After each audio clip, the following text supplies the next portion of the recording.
Hello, and this is LNP's The Huddle. I'm Tim Gross, joined here by John Walk and Keith Schweigert. Guys, it's 8 week of the high school football season, and week 7 was, to use a technical term, bananas. I mean, our leader in the staff picks went 7-5. Actually, 3 people went 7-5. That was Ed Groover, Mr. John Walk, and Laura Thompson.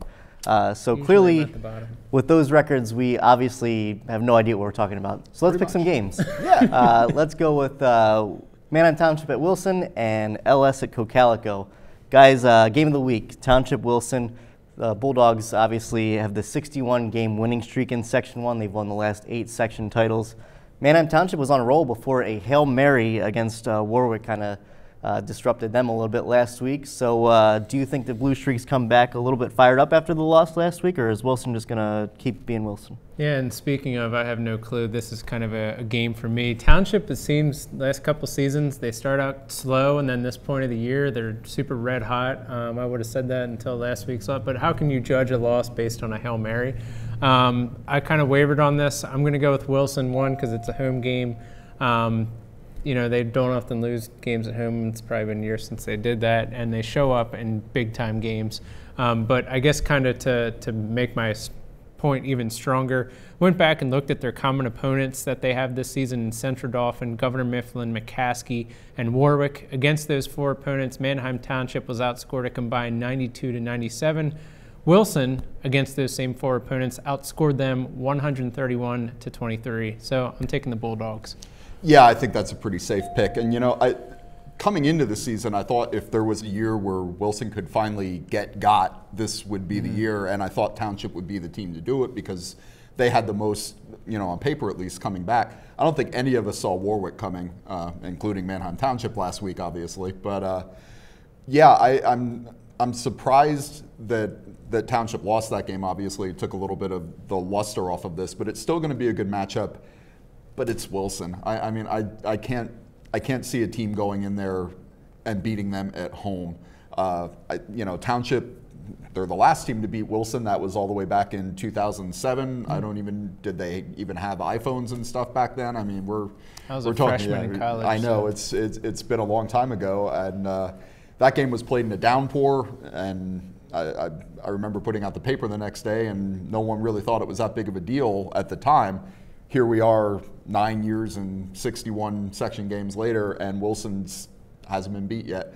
I don't think this is going to be the week. I just think Wilson has that aura about them. I think Township will give them a game. I think it's going to be close, but ultimately you can't pick against the Bulldogs here. Yeah, I agree with you guys. I think Township has a chance, and like you said, on paper they have enough where they could get this done, but until someone does it, I think you have to kind of stick with Wilson. Yeah. So moving on to Section 2, LS and Cocalico. They're both looking to maintain their footing in the district playoff races. LS bounced back from a loss 2 weeks ago. They held off Elizabethtown 31-30. Cocalico is 4-0 in this section, and they've really been on a roll the last few weeks. You guys think that continues? Yeah, I do, and here's why. Lampeter Strasburg, if you go back and look at their schedule against 2 really good running teams in Manheim Central and Solanco, they got pounded on the ground. Manheim Central racked up 400-plus rushing yards against LS. Solanco nearly put up 600 rushing yards against the Pioneers, so it's hard to envision LS finding any way of slowing down the running game of Cocalico, which has that line made up of Maxwell, Hall, Strunk, Fromm, Sauter, Shaver, and Hoover, and they make room for running back Brandon Brubaker, who is apparently nicknamed Brewdozer, which is an awesome nickname, by the way. That's pretty great. And don't forget about Colton Goodman and quarterback Brady Sorer. I'm going with Cocalico. The Eagles win their 6th straight. Yeah, I think it's all about momentum at this point for Cocalico. As you pointed out, Tim, they've been on a roll lately. They've started out 0-2, have won 5 games since. The closest, obviously, was the win over Manheim Central. Big win there, and let me see, that was a 28-24 win over Manheim Central, which really vaulted Cocalico into first place, and I think they stay there. As you pointed out, I don't know that LS has the defense to stop them. I think LS's only hope here is if they can get it into a shootout and maybe spring some big plays, because Cocalico's, you know, they're going to do what they do every week. They're going to hand the ball to Brubaker and try to eat up that clock and just methodically move that ball down the field. If they can do that, I think it's going to be a long night for LS. Yeah, I agree with you guys. I think LS's defense really has some things to work on, and everyone talks about Cocalico's offense and the Veer and Brubaker and the running backs and the line. Their defense has been pretty good so far this year too. I think they haven't given up 30 points in a game all season. LS has given up 30 points or more in 3 of the last 4 games, so it's not a really favorable matchup for the Pioneers, and I expect Cocalico to take advantage of that.